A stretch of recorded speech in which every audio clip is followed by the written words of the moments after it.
Сұп-сұр аспан, сұр үйлер, еңсені басқан айналада сұр. Тау жақтан қаптап, ентелей еніп, маңайды көлегейлеп, қараңғылай бара жатқан тұманда сұр. Осы бір сұр дүниенің ортасында тұрған Айтолқынға әрлі-берлі, әйтеуір бір қарекеттен ерсілі-қарсылы жүріп жатқан адамдарда сұр көрінді. Пойыздан түскелі бірталай уақыт болды. Бұны іздеген ешкім болмады. Құдай қосқан көршілерінің әртіс баласына алдағы айдың 21-інде Айтолқын барады. Қарсы алып бір жұмысқа орналасуына көмектесші айналайын. Көрші ақысы тәңір ақысы деген ғой. Менен қайтпаса Құдайдан қайтар деп апасы хат та салды.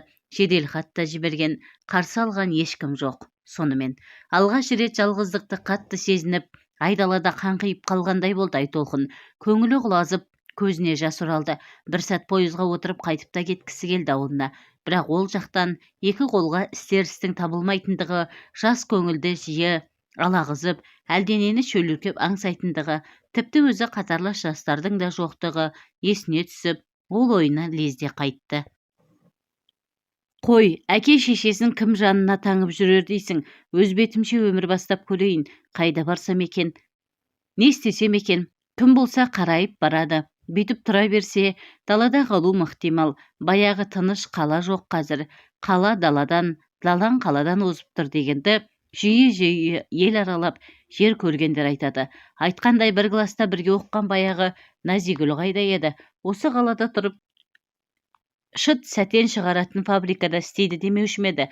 Қой, соны табайын. Шыт сәтен шығаратын фабрикаға қалай баруға болады екен, деді қасынан өте берген әдемі қызға. Что? Не понимаю.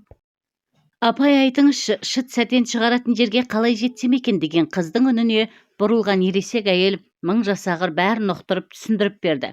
Мақта мата комбинаты деген жазу көзіне түскенде сонша қуанғанында кластас қызын таба алсашы.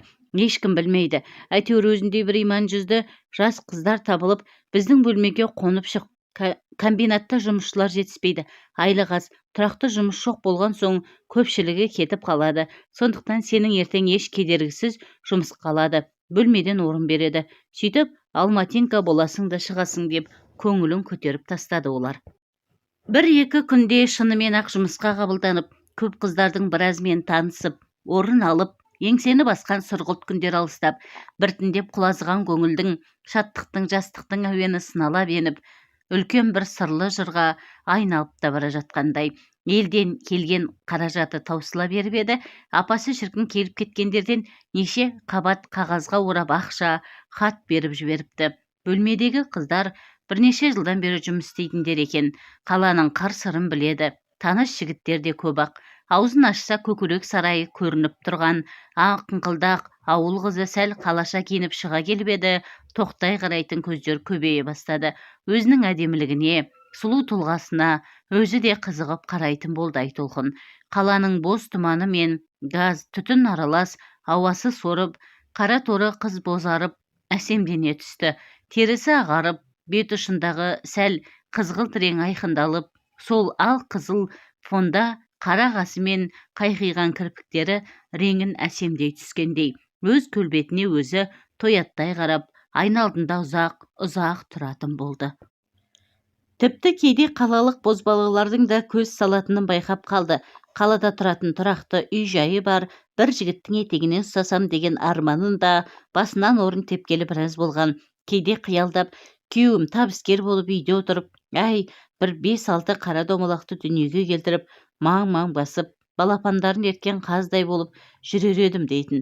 10 баланы дүниеге келіп өсіріп тәрбиелеген анасы Алла тағала елді дүниеге жаратқанда ұрпақ өрбітсін, бала өсірсін, сөйтіп өмірдің қызығын көбейтсін деп әкелген.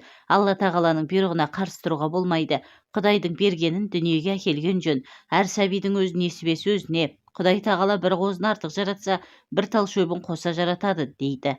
Сондықтан бағың ашылып, бір жақсы адам кездесе қалса, соның ұрпағын өсір, көбейт шырағым деп өмір бақи үйреткеннің арқасы ма, әлде өзі көп баланың ішінде өскендіктен бе, әйтеуір бала жанды еді табиғатында. Күні бойы тік тұрған жұмыстан шаршап, аяғын зор қалып бөлмесіне кіргені сол еді. Бөлмелес Надия, тағы бірнеше жігіттер отыр екен. Жігіттердің көздері сұлу қызға сұқтанып, Надия, мынандай қызбен бізді неге таныстырмай жүрсің деп қауқылдасып қалды. Шай ішіліп, ән салынып, шарап қызу бойларын алған жігіттер енді бұларды қонаққа шақырды. Барғысы келмеген Айтолқынды зорлап киіндіргендей ғып ертіп шыққан олар. Шыға салысымен такси ұстаған топ біраз уақыт жүрген соң қаланың шеті болуы керек, әлдеқандай көк дарбазаның алдына тоқтап, дабырлай үйге бет алды. Қасында Надия болған соң онша көңіліне қорқыныш келмеген, еш нәрседен қаперсіз ауыл қызы да еркін. Көңілді отырыс шетінен өнерлі жігіттердің бірі ән салып, бірі гитара ойнап, бірі домбыра тартып, әйтеуір қыздардың езулерін жиғызар емес, дастарханда жайылып, шарап буы бойын алып, Айтолқын да жатырқап, жалт қарамай, еркіндікке бой бере бастады. Өз ойын танымай барады. Не болды маған деген сұрақты өзіне қояйын деп ойлайды. Бірақ еркі жетер емес. Қасында отырған ересектеу жігіт құшақтап еді, кетәрі болмады. Япыр-ай, неге бас айналды, неге аяқ-қолы ауырлап шегелеп тастағандай. Екі шекесі солқылдайтын сияқты ма, көзі бұлдырлап барады. Күледі де көпке дейін езуі жия алмай ыржыңдайды. Қасындағылардың шампанға арақ қосып бергенін, тұңғыш рет мас қалыпқа түскенін сезбеген еді ол. Ертеңіне сәске түске жақын оянған Айтолқын өзінің қайда жатқанын, қайда келгенін, кімнің үйі кімдермен болды деген сияқты сұрақтардың ешқайсысына жауап таба алар емес. Самайлары солқылдап ауырып, қос қолымен басын ұстап, терезеден қарауға тырысып еді, ештеңе көрінбеді. Тек көк дарбаза таныс көрінді. Есіне кешегі жігіттер еміс-еміс түсе бастады. Иә, көк дарбазадан осы үйге кірген өз аяғымен, дастарханда тамақ, аздап қана шарап ішіп отырған, одан басқа мүлдем ештеңе есте жоқ. Өзімен бір жағдайдың болғаны аян еді. Бел аяқтары қимылдатпай ауырады. Абыройдан жұрдай болған енді түсінген қыз жан дәрменімен есікке ұмтылды. Тарс жабық, тарсылдата қолы жара болуға айналды. Бұдан ештеңе шықпасын біліп, еңіреген күй төсекке құлай кетті. Күн батуға жақындағанда есіктен кешегі мұртты жігіт кірді. Красавица, ояндың ба? Көп ішуге болмайды қыздарға. Ішпегенде қандай екенсің? Көрейін деп келдім. Шапалақпен ұрғысы келіп қолын көтерген қыз қалай ұшып түскенін байқамайды. Үстіне қона кеткен қарулы еркекке қарсыласуға дәрмені жоқтығына, көрген қорлығына ызаланған бойжеткен тек екі көзге ерік берді. Ойындағысын жүзеге асырған жігіт оның қолына киімдерін және азнаулақ ақша беріп, осы жерден аялдамада отырған кез келген автобуспен тұрағыңа жетесің. Кінәлі өзің, іштің, өз еркіңе өзің ие бола алмадың. Жігіттердің бәрін риза еттің. Соттасам, шарласам деп әуре болмай-ақ қой. Мен сол маңайда қызмет етемін.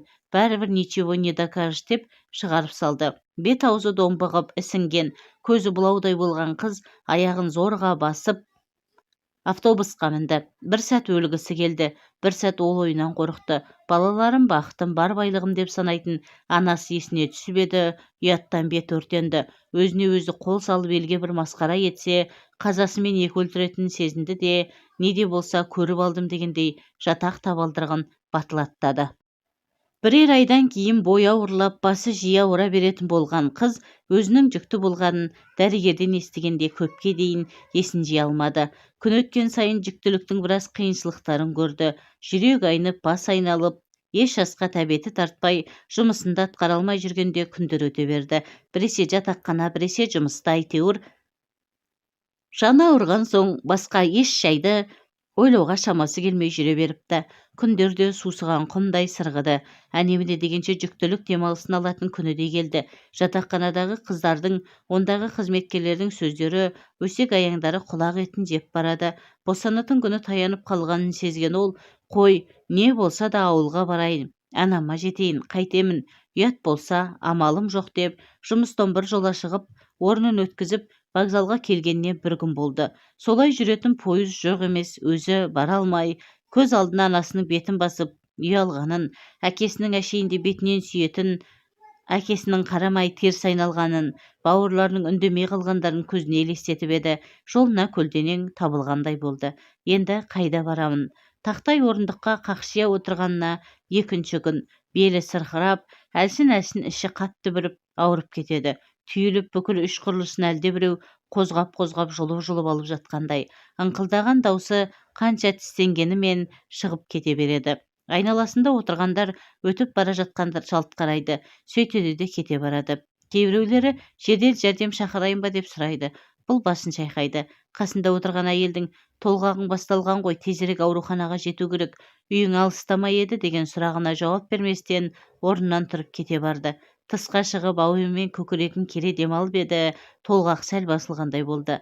Санасы сан тарапқа жүгіріп бір шешімге келгендей сыңаймен вокзал маңындағы шағын дүкеннен бір бөтелке арақ алып, такси жүргізушісіне қала сыртына қалай алып баруын өтінді. Қала шетіне жақындағанда бұзылған ескі үйге көзі түсіп, толғағы жиілеген соң машинаны тоқтатты да түсіп қалды. Жиілей түскен толғақ әлсін-әлсін бүрістіріп шыдатпай барады. Сәл тыныстанып алады да тұмса жанды қайтадан өз дегеніне бастайды. Өмірге деген адамзаттың ынтасын арттырып, қуанышпен бақытқа бөлейтін, балғылығымен базар ететін сәби де өзінің оңайлықпен өмірге келмейтінін тағы бір көрсетіп қалғысы келгендей, ана құрсағын аямай тепкілеп, жарық сәулеге ұмтылған сайын азапты сәттер жанды қинайды. Өмір мен өлім арпалысып, күреске түскендей азаптайды. Табиғаттың өзі адам баласын тірлікке әкелуді осылай етіп жаратқан соң, өмірі жеңері хақ, бірақ азаппен, жан қинаумен, арпалыспен жеңеді. Сонысымен өмір тәтті, сонысымен ардақты. Төмен түсіп кеткен ішін қолымен уыстай, көзінен жасы парлай, ескі бұзылған үйдің еденіне құлай кетті.